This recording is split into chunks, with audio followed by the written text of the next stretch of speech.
Hi, it's Steve. Today we'd like to show you how to change the timer on your washer. It's a really easy job.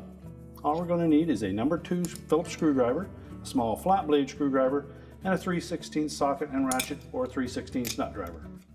Let me show you how we do it. The first step in this repair will be to disconnect power to the washer. So simply unplug it.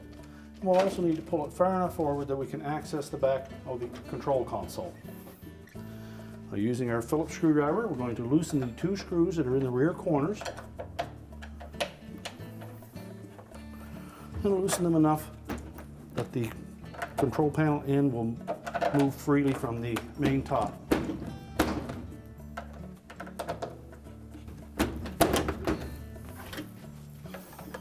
Do the same on the opposite side.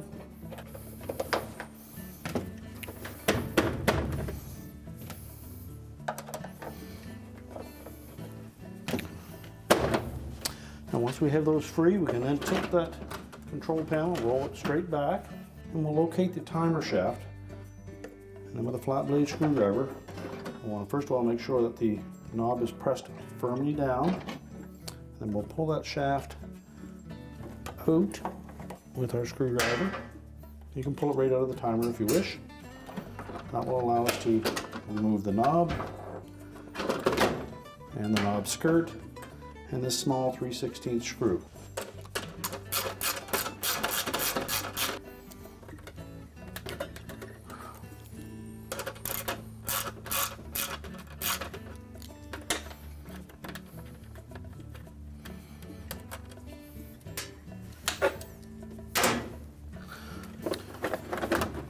We'll then roll that control panel back again, and then we're going to lift up gently on that tab at the front while we're pushing the timer towards the center of the console.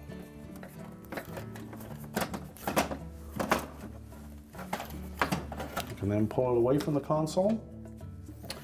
We'll next need to lift up on this locking tab and remove the wire harness. And then pull that harness off. We can then discard the old timer.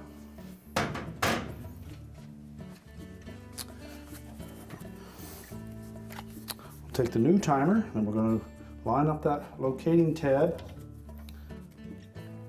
with the pin on the timer.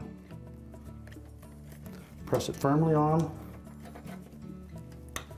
so that the locking tab on the harness engages. And we'll need to make sure that we get these 2 legs into the slotted openings at the back.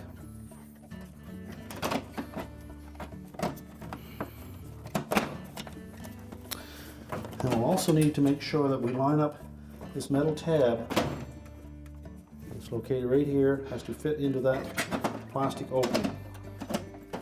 So lay the timer flat against the control panel and then just pull it back.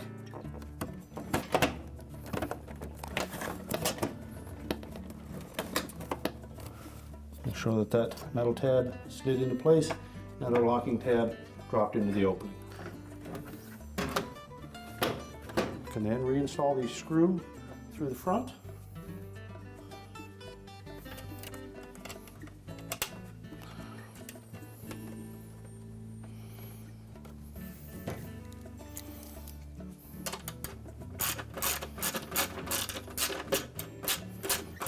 We'll just snug that up.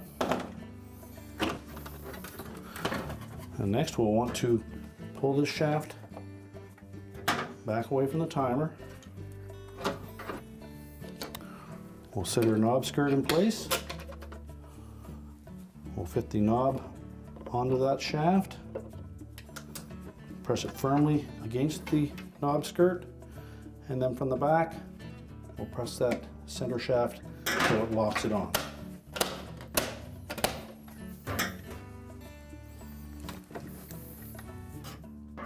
And now we can tilt the console back onto the main top. We want to ensure that we engage these 3 hooks on either end of that control panel, fit into the slotted openings in the main top.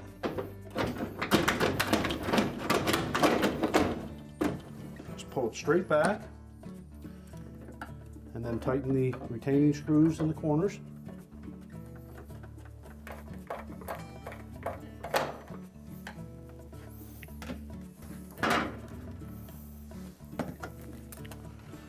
We're now ready to reconnect the power, and our repair is complete.